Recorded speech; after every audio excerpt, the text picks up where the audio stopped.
ملا دی، یہ آسمان بھی ملا دی، اور الحمدللہ ہم سنی مسلمان بھی ملا دی۔ سبحان اللہ سبحان اللہ۔ اور ان لوگوں کو تلاش کرو اور ان لوگوں سے کہو جو میلاد کو ناجائز کہتے ہیں، ان سے میرا سوال ہے اگر میلاد ناجائز ہے تو ایسی جگہ تلاش کر لو جو میلادی نہ ہو۔ بے شک سبحان اللہ سبحان میلاد سے اتنی نفرت ہے تو ایسی جگہ چلے جاؤ جو میلاد والی نہ ہو، جو میلادی نہ ہو۔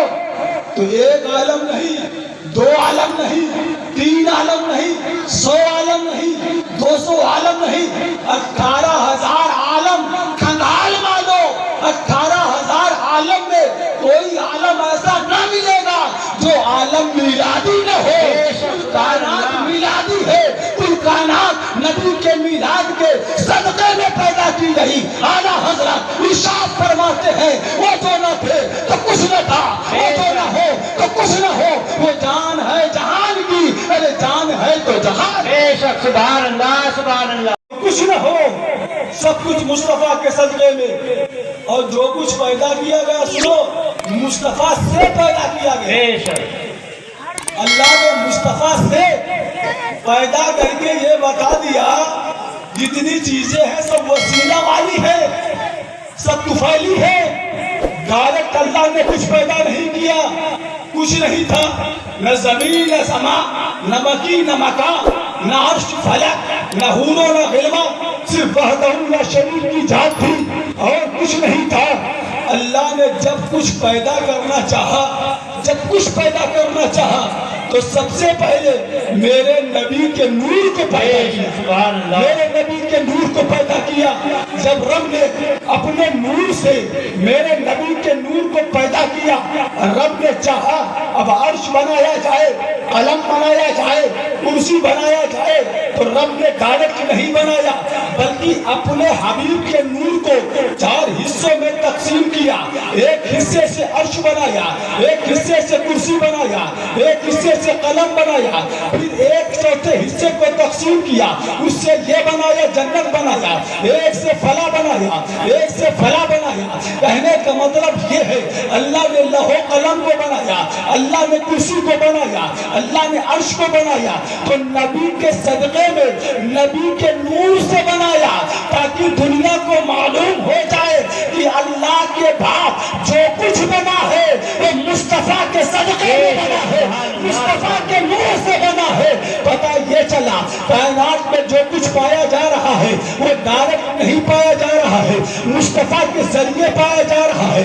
عرش اعظم اگر بنا مصطفیٰ کے نور سے، لوح و قلم بنا مصطفیٰ کے نور سے۔ اے مسلمانوں، وجہ یہی ہے اگر اللہ کا پروڈکٹ پہنچنا چاہتے ہو تو ڈائریکٹ نہیں پہنچ سکتے ہو، پہلے مصطفیٰ تک پہنچنا ہوگا۔ وہ ڈائریکٹ والے کہاں ہے؟ حضور مفتی اعظم ہند ارشاد فرماتے ہیں وصل مولا چاہتے ہو تو وسیلہ ڈھونڈ لو، بے وسیلہ نجدیوں ہرگز خدا ملتا ہے۔ بے شک سبحان اللہ سبحان اللہ۔ ڈائریکٹ کچھ ملنے والا نہیں۔ علامہ لیاقت صاحب تشریف لانے والے تیاری کر رہے تھے، آپ کی ذہن کی توجہ چاہتا ہوں۔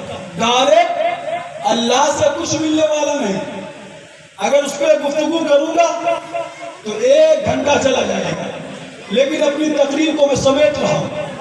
ڈائریکٹ کچھ ملنے والا نہیں۔ کیسے؟ آپ زاری صاحب جائیے، ایسے کو لے کر آئیے فوراً۔ وہ کیسے میں آپ کو بتاؤں؟ اگر آپ کا رشتہ دار ناراض ہو جائے تو معافی کا طریقہ کیا ہے؟ آپ اللہ کی بارگاہ میں روئیں گے، اللہ کی بارگاہ میں گڑائیں گے، اے اللہ میرے رشتہ دار کا دل میری وجہ سے دکھ گیا، تکلیف پہنچ گئی، مجھے معاف کر دے۔ کسی مولانا کے پاس جائیں گے، کہیں گے مولانا صاحب میں نے اللہ سے بڑی معافی مانگی، میری وجہ سے میرے رشتہ دار کو تکلیف پہنچ گئی۔ مولانا صاحب فوراً فرمائیں گے معافی ایسے نہیں ہوگی، بلکہ جس کو تکلیف پہنچائی ہے جاؤ اس سے معافی مانگو، اگر وہ معاف کرے گا تب اللہ معاف کر دے گا۔ اگر آپ کے ماں باپ کا دل آپ کی وجہ سے دکھ جائے، معافی کا طریقہ کیا ہے؟ شریعت بیان کرتی ہے پہلے ماں باپ کو راضی کرو، بعد میں اللہ کی بارگاہ میں توبہ کرو. ماں باپ نے معاف کر دیا, اللہ توبہ قبول کرنے والا ہے. آپ کا پڑوسی ناراض ہو جائے, شریعت کا قانون یہ ہے پڑوسی کو راضی کرو, اس کے بعد اللہ کی بارگاہ میں رو, اللہ معاف کر دے گا. ڈائریکٹ اللہ معاف کرنے والا نہیں ہے. میں آپ کے ذہن کی توجہ چاہتا ہوں, آپ کا رشتہ دار ناراض ہو جائے, رشتہ دار کے در پہ چلے جاؤ. آپ کا باپ ناراض ہو جائے, باپ کے در پہ چلے جاؤ. آپ کا پڑوسی ناراض ہو جائے, پڑوسی کے در پہ چلے جاؤ. لیکن آپ کے ذہن کی توجہ چاہتا ہوں, اگر آپ کا رب ناراض ہو جائے تو ہم کس در پہ جائیں؟ نہ اللہ کا در ہے, نہ اللہ کا گھر ہے. اللہ مکان سے پاک ہے, اللہ در سے پاک ہے, اللہ زمین سے پاک ہے. اگرچہ زمین کا خالق ہے, اللہ ہر چیز سے پاک ہے. تو اب جائیں کہاں؟ اللہ کو منانا ہے تو کہاں جائیں؟ دنیا والوں کو منانا ہو ان کے در پہ چلے جاؤ. اللہ کو منانا ہو تو ہم کون سے در پر جائیں؟ اللہ در سے پاک ہے تو پریشان ہونے کی ضرورت نہیں ہے. اللہ قانون بتا رہا ہے, اللہ طریقہ بتا رہا ہے. خود قرآن میں ارشاد فرمایا گیا, وَلَوْ أَنَّهُمْ إِذْ ظَلَمُوا أَنفُسَهُمْ جَاءُوكَ. اللہ ارشاد فرماتا ہے, اے میرے بندو, اگر تمہارے رشتے دار ناراض ہو جائے تو ان کے در پر چلے جاؤ. اگر میں ناراض ہو جاؤں تو میرے حبیب کے در پر چلے جاؤ, میں تمہارے گناہوں کو معاف کر دوں گا. اس لیے میرے حبیب کا در یہ میرا در ہے. اعلیٰ حضرت ارشاد فرماتے ہیں, خدا خدا کا یہی ہے در, نہیں کوئی اور بہر ہے. وہاں سے ہو یہی آتے ہو, نہیں تو بار بار کیا